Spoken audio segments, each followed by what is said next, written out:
Hello, everybody. It's been a while since I've posted anything new, and so I really wanted to uh, do something this morning here that I think is a very interesting topic, a very pertinent one, a very powerful one, um, and I wanted to bring it up in light of, I guess you could say, a number of different phenomena that are going on right now in our world that have to do with the entitlement and indulgence uh, idea. One of the things when we look at entitlement and indulgence is that it comes from a very immature part of our psyche, and when we think about immaturity, oftentimes we would think about a lack of wisdom.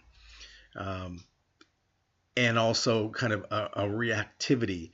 The immature mind is reactive, and it tends to see things in a black and white manner, if you will.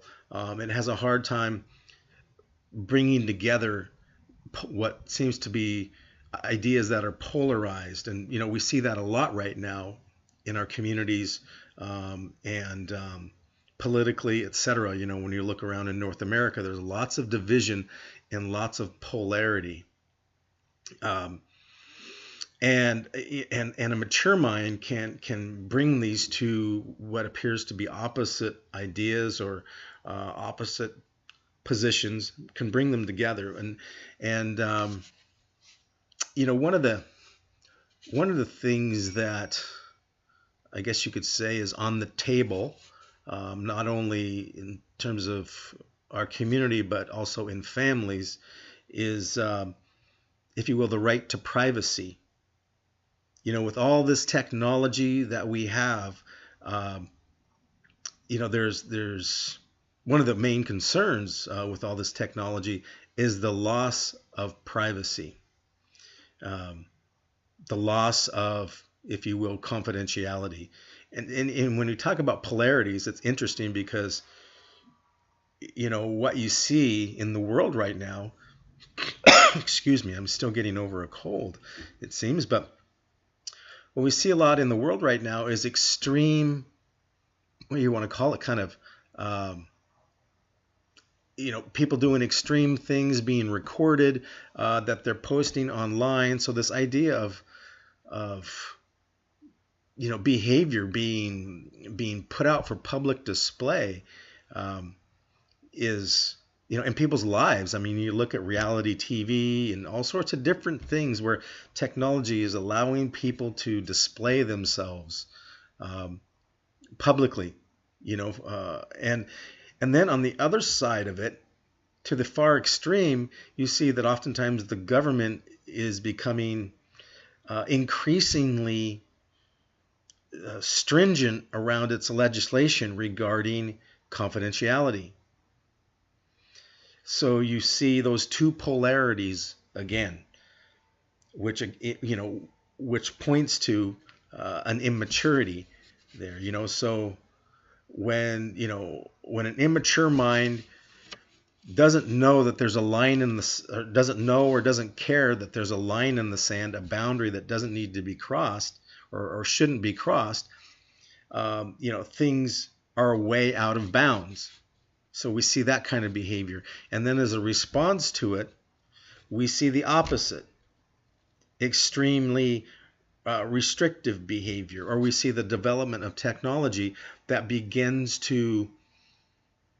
uh, begins to restrict, or begins to limit, or begins to diminish privacy altogether.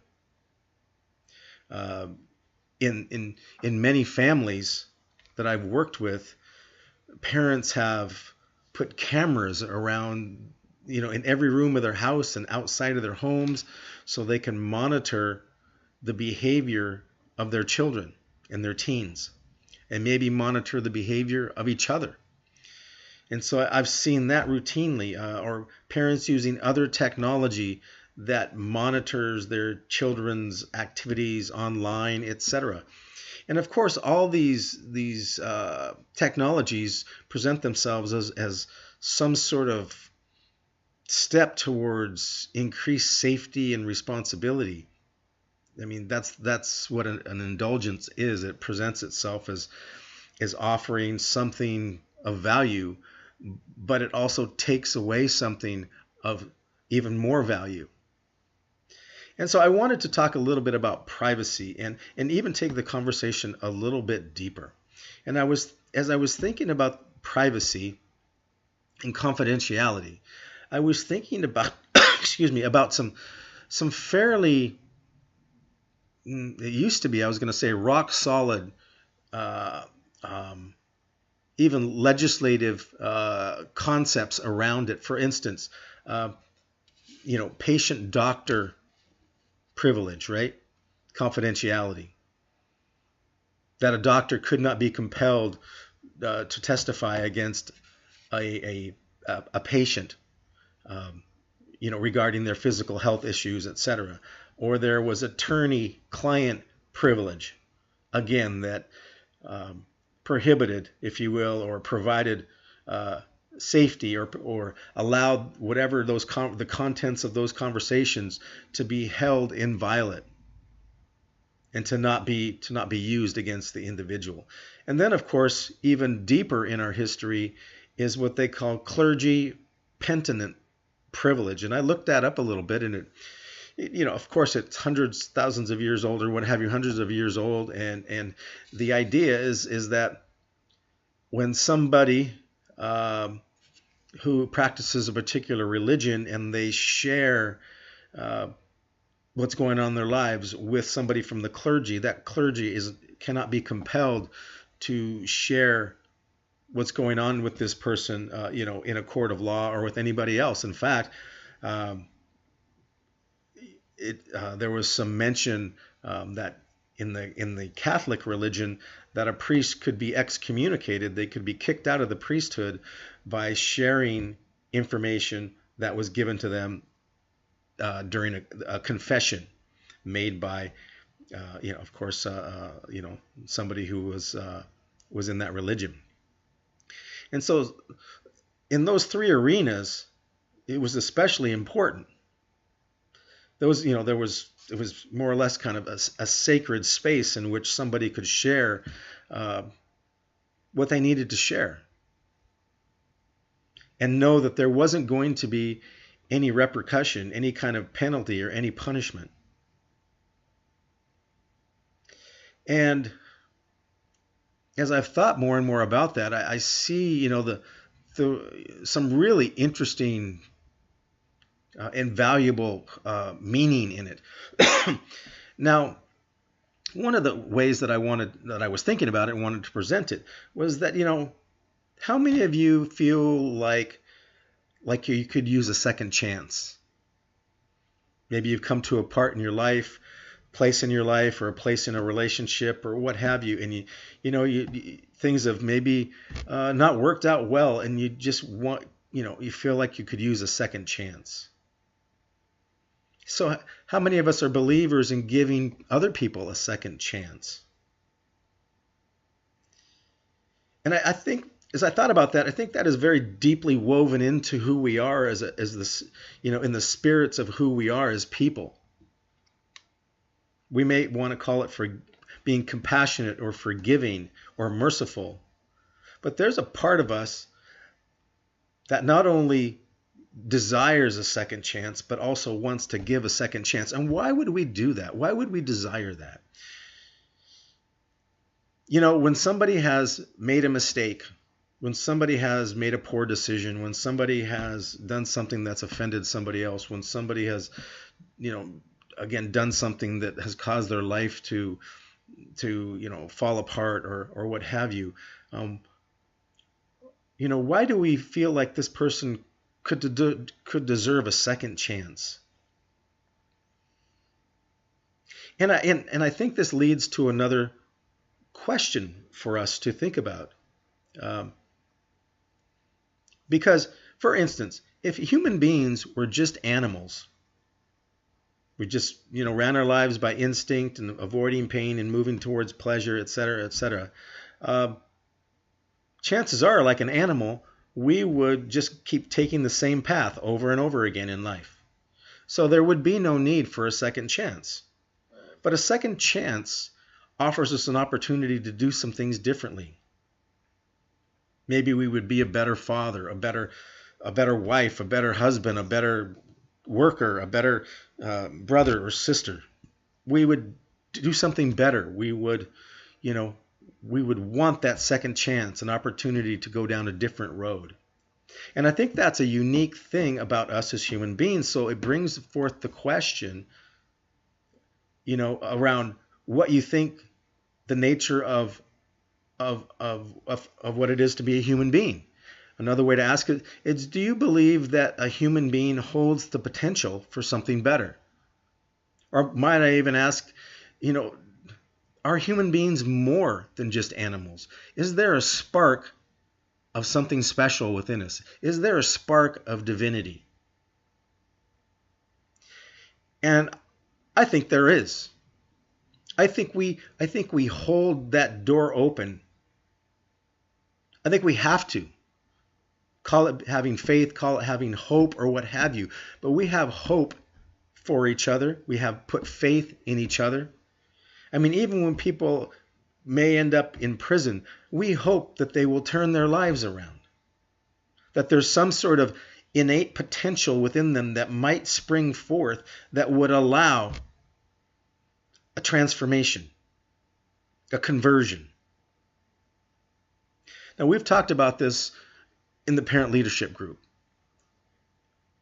We've talked about it from a couple of different angles. Let me take it in this down this road. We talk about the road of individuation.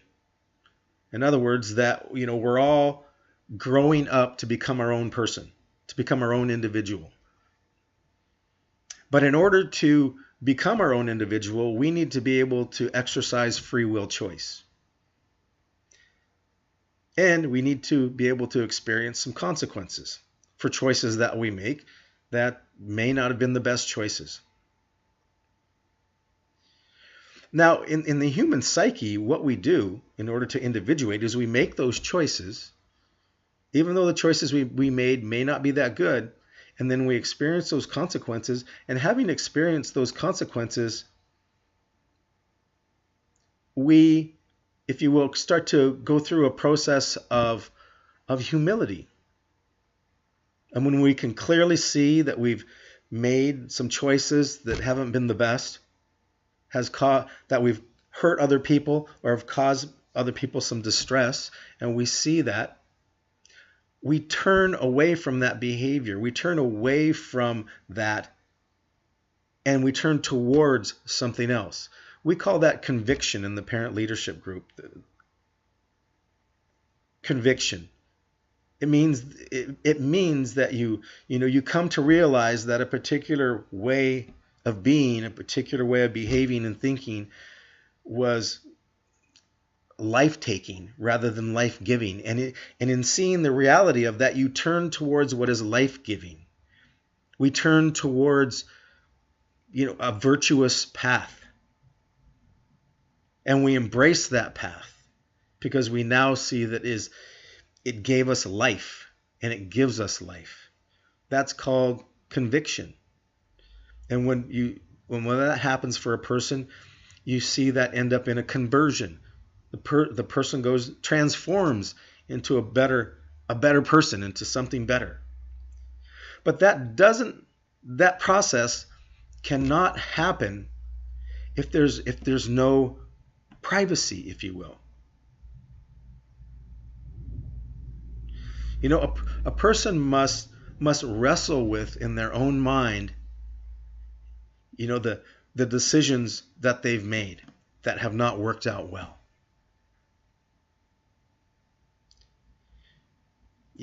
Another word possibly for privacy is solitude. When we sit with ourselves and look ourselves in the mirror, and we see truly, who we are and what we've done, we can experience the process of conviction and transformation. Because every one of us has that potential.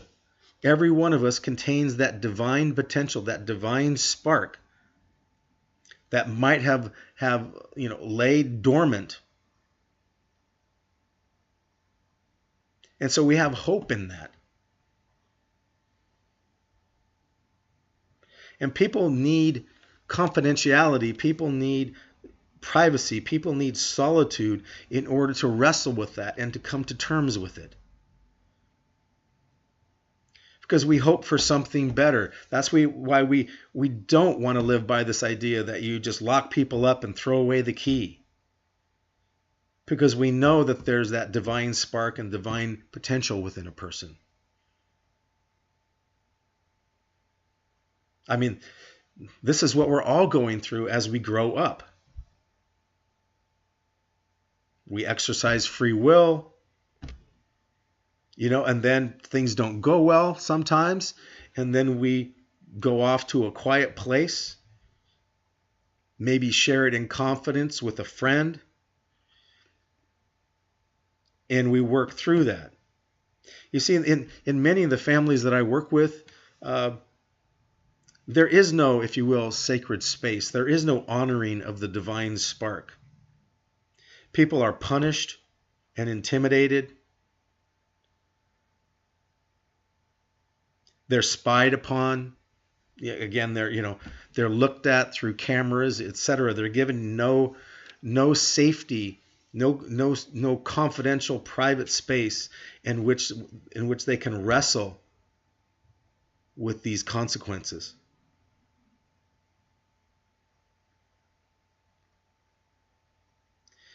And so, I think about these ideas, how they not only apply in our living room, but how they apply in our communities, in our nations. I mean, there's been a lot of talk, especially down south, about, justice reform, prison reform. That in many ways, the law and some people just treat people as if they had no divine spark, no potential. And so, I guess you could say the jails become full and the justice system is only concerned with prosecution rather than what we might call rehabilitation. When we think about rehabilitation, it reminds me also of the idea of religion. We've talked about in the parent leadership group, every time you see the RE on the front of a word, it means again. So if we were to talk about rehabilitation, when we think about, what is habilitation? Well, it's related to the word habitat and other words like that. It usually means a home or a residence or some place to reside. So to again reside, rehabilitate. It's to again reside. Again reside where? Well, I would suggest in the truth of who we really are. In many ways, individuation is nothing but a return. It's a homecoming. We're growing up into who we really are. And life tends to dislocate us. It tends to disintegrate us. It tends to separate us from who we really are, and especially if we've experienced trauma and other hurtful things. It's like in addiction, the addiction field, excuse me, you often hear people talk about recovery. What are we trying to recover? We're trying to recover, if you will. We're trying to create a fusion or a reunion with our true self. Why? Because we get dislocated. We go off and we make, decisions that, that aren't very healthy, and, can inflict hurt on ourselves and others. So we need to recover. We need to rehabilitate. We need to take up residence again somewhere. And I mentioned the word religion because religion means the same thing in a certain way. The RE on the front, again, is again, right? And then ligion, related to the Latin ligare, which means to bind.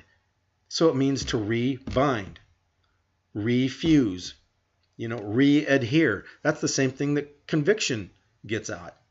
Conviction means with, C-O-N, viction, adherence. With adherence. To refuse, like adherence is about like when you think of an adhesive, it's a glue. It fuses things. So when a person experiences a conviction and a conversion, they get refused to a more true part of themselves. Like rehabilitate, an individual takes up residence again in something more true with true of who they really are. And religion, the same thing. To rebind. Now, religion speaks to a path or a process by which that happens. And that's a bigger conversation that we'll get to later, because as I've told many people before, is that if you're going to rebind to something, you better do some homework in terms of what that thing is. Because there are a lot of false grails, there are a lot of dead-end roads, there's a lot of snake oil, salespeople out there. There's a lot of fake stuff out there. And so we need to do our homework. But these rehabilitations, these recoveries, these religions, if you will, these reintegrations, this coming back home to ourselves, is a very personal and very sensitive and very vulnerable journey. And it needs to be protected. Confidentiality and privacy needs to be protected. Did you ever watch that movie? I can't remember the name of it, with Tom Cruise.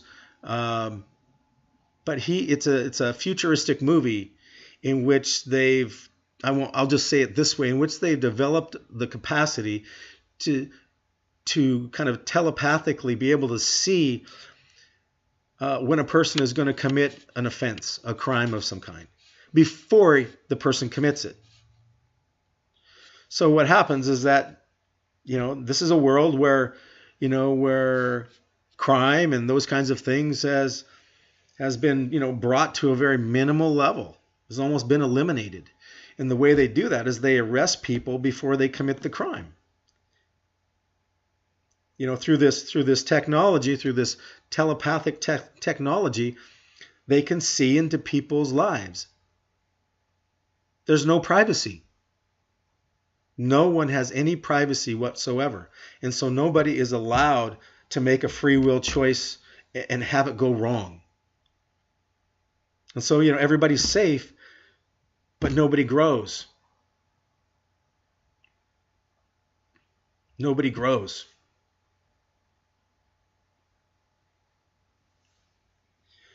And in order to grow, as a lot of the more recent people, if you've listened to Jordan Peterson or Ben Shapiro, they talk about the importance of free speech and how free speech can be offensive.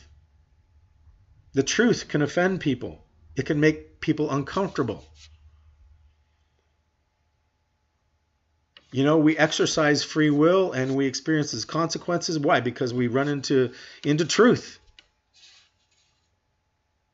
But that's how we grow. That's how we grow. That's how we experience conviction. That's how we experience conversion.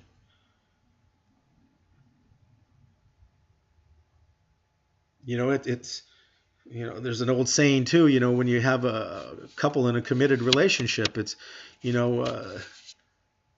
it's kind of like the mystery of that covenant between two people, where people can sit back and judge what a married couple says to each other or does to each other in the privacy of their own kind of marital commitment.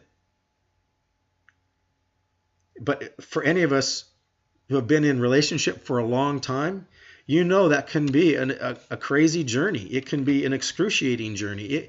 It has to be. Because we're wrestling with becoming more mature people. and we're doing this with another human being who's also maturing, letting go of immaturities and being challenged by that relationship and by the truth that exists in that relationship and the truth of what it means to be loving. And so what happens between that couple in the privacy of their own home, needs to be kept confidential. It needs to be kept private. Because for those who never ventured down that path, they'll never understand it. It'll look like what the couple's going through is crazy and wrong and shouldn't be happening, and etc. And no, that's the pressure cooker. That's the refining fire. That's what we go through in order to become more mature, more refined.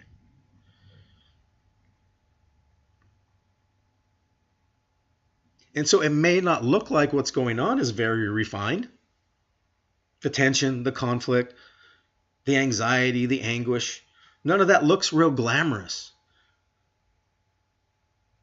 But that's the fire, that's the forge that creates, that can offer the opportunity to create something better. And so those unions, those relationships need to be respected.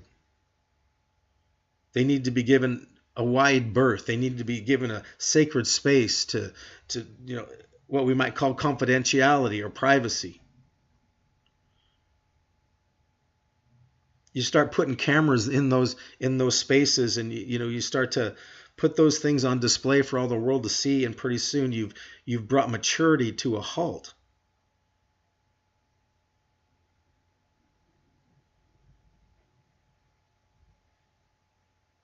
So I'm going to leave this here today, but I wanted to just open up this can of worms and give people something to think about right now in the age of all this technology and all, people want, to feel safer, and they want transparency and all this, but, it comes with a warning. And it comes with some advice too.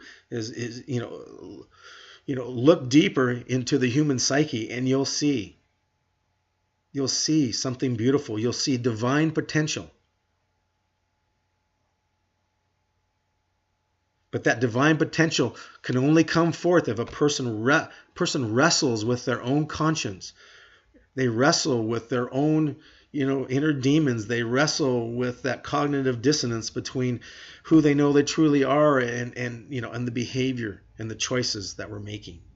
And there's nothing wrong with that. That's what we do, and we need to protect that. It's like a birth. We want people to go through this struggle so they birth out, so they transform into something better. And we need to protect the space. So parents, practically speaking, give your teens some space to have some privacy. And if you're doing your job well as a parent and you're facilitating conversations of integrity and reminding them of who they are and loving them, on a regular basis and inspiring them and encouraging them, because we're all going to make mistakes. We all make mistakes throughout our entire life. I mean, people really need to wake up to that. And instead of, persecuting and prosecuting people for it, we need to create safe space for people to go through what they need to go through to make that conversion into a better person. And so that's how you do it, parents. When you're in the living room, when you're in, family space, public place, you're reminding your son and daughter of who they truly are. And then when they're in that private space for themselves, then they wrestle with that. Maybe they've made some choices or done some things that, hasn't been all that healthy. But that's how they're going to grow up. That's how they're going to individuate. They're going to exercise free will choices. They're going to wrestle with consequences, and they're going to experience conviction and conversion and turn towards what is right and true and loving. And so, parents, you need to respect and create a safe space for privacy, for confidentiality. Lord knows there's enough craziness being displayed for all to see now. Certainly we as parents or as adults in the community, with the deeper understanding that we have and the wisdom that we have about the need for privacy and how people grow and, the value of that, we don't want to add to the craziness that's already out there. And so, the mature and wise person, which is demonstrated in all, decent wisdom teaching is we demonstrate, unconditional love and compassion, mercy, forgiveness. We know better than to jump in the judgment seat because we ourselves, are also out of integrity. It reminds me of the old Christian, saying is, judge not, right? We really need to stay out of that business and really start, supporting each other and being the best that we can be in humility. So I'll leave that there today. Getting ready to this is kind of part of prep for me for tonight's parent leadership group. And so if you're ever in the area, come and join us. It's always a lively discussion with a great group of great people. So have a good day. And I've got a bunch of ideas here on my tablet that I want to pursue over the next week. And I will continue to do that and to post them on the channel. So take care.